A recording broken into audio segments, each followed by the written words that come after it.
biarlah saudaraku perempuan dan biarlah ibuku. Bapak Ibu saudara-saudari yang terkasih dalam Kristus, ada sebuah istilah yang mengatakan bahwa setiap orang bisa dengan bebas memilih temannya, memilih sahabatnya, tetapi kita tidak bisa memilih keluarga seturut kehendak kita. Dalam kehidupan keluarga selalu tercermin dua situasi. Ada keluarga yang sungguh-sungguh harmonis, karena di dalamnya setiap pribadi hidup di dalam cinta kasih satu dengan yang lain. Tapi kerap juga ada keluarga yang kurang harmonis, karena lebih mementingkan dirinya sendiri, lebih mengutamakan ego pribadi. Sehingga di dalam keluarga itu tidak terjalin satu relasi yang menyenangkan, yang dilandasi oleh cinta kasih yang sejati satu terhadap yang lain. Bapak Ibu saudara-saudari yang terkasih, kalau kita menyimak bacaan pertama tadi, Allah dari awalnya memanggil Adam dan Hawa untuk membentuk sebuah keluarga yang dilandasi oleh cinta kasih yang tulus, baik terhadap sesama mereka maupun juga cinta kasih sejati terhadap Allah sendiri. Tapi apa yang terjadi? Adam dan Hawa ternyata tidak setia pada perjanjian yang ditetapkan bersama dengan Allah. Kalau kita membaca seluruh kitab Kejadian tentang Adam dan Hawa, di sana ada perjanjian yang melekat antara mereka dengan Allah. Allah katakan bahwa segala sesuatu boleh kamu nikmati dengan bebas, tetapi ingat, pohon yang ada di taman ini, yang ada di pusat taman ini tidak boleh kamu sentuh. Dan ketika mengadakan perjanjian itu, Adam dan Hawa mengatakan, ya kami sanggup untuk melaksanakan setiap perjanjian perintah yang ditetapkan oleh Allah bagi mereka.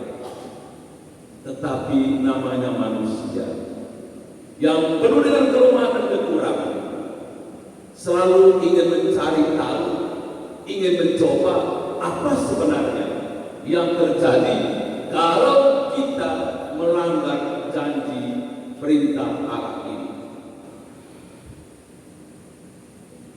Dan kuasa jahat pun akan masuk.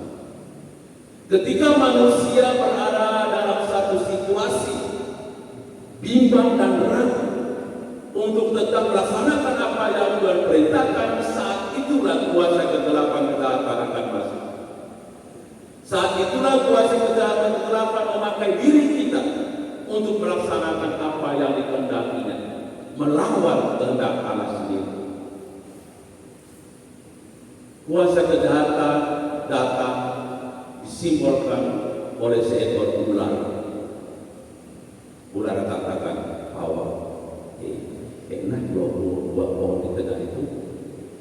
Masa sih, kata Hawa, ya coba aja kamu petik, enak. Tidak bisa dibayangkan kalau kau makan buah itu. Enggak, kata Hawa.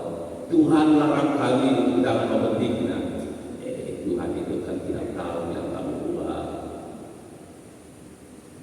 Ular setan bujuk dua manusia pertama ini. Karena tidak kuat untuk menahan setiap godaan, akhirnya mereka jatuh pada kehendak si iblis, bukan setia pada kehendak Allah. Hawa pun coba memetik buah terlarang itu. Enggak tahu buah apa namanya, saya tidak tahu, tapi buah terlarang. Enggak boleh dipetik, kata Allah. Enggak boleh dimakan. Kalau kamu makannya kamu akan binasa, itu kata Allah. Tetapi Hawa tidak taat pada perintah itu. Dia coba mengikuti bujukan rayuan si iblis. Dia pun memetiknya. Ketika dia memetik buah itu, apa yang terjadi? Suara Allah berkata, "Hai Hawa, kenapa engkau memetik buah itu? Bukankah aku sudah melarang engkau jangan memetiknya?"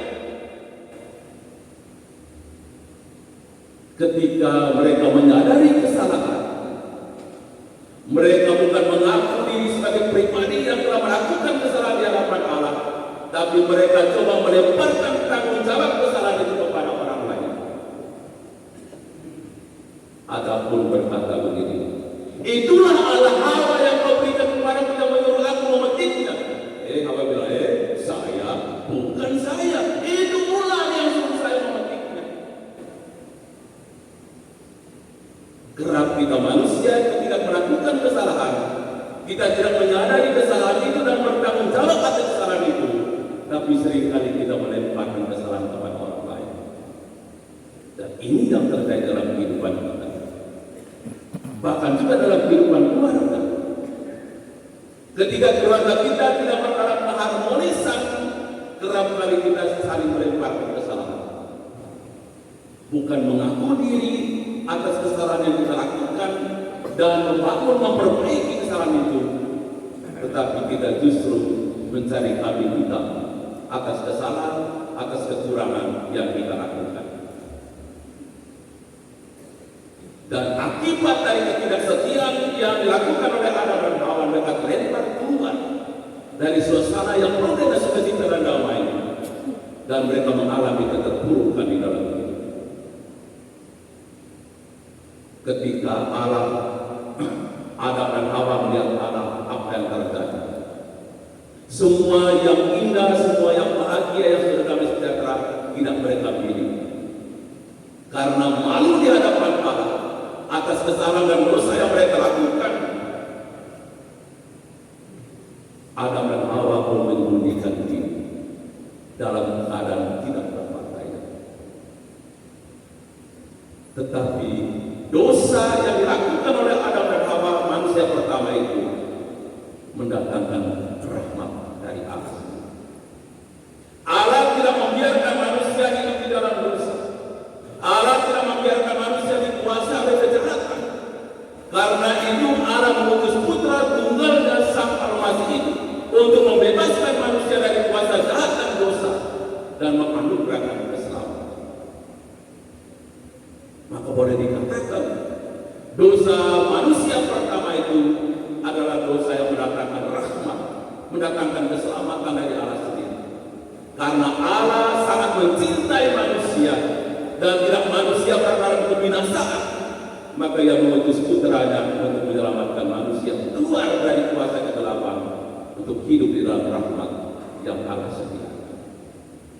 Tapi bukan berarti bahwa kita dengan penuh kesadaran, dengan tahu dan mau untuk selalu melakukan kejahatan dan dosa. Paulus sendiri katakan begini, di mana dosa bertambah banyak, di sana rahmat akan berlimpah-limpah. Tapi bukan berarti kita manusia diajak untuk melakukan dosa terus-menerus dalam kehidupan kita. Tapi melalui kekurangan dosa yang kita lakukan, hendaknya kita menyadari akan cinta dan kebaikan Tuhan dan membangun pertobatan dalam hati kita untuk memperbaiki segala kekurangan, kelemahan dan kesalahan kita. Bapak Ibu saudara-saudari yang terkasih, dua kekuatan yang seringkali memintai kehidupan kita manusia, kekuatan kejahatan dan kebaikan, senantiasa mewarnai kehidupan kita.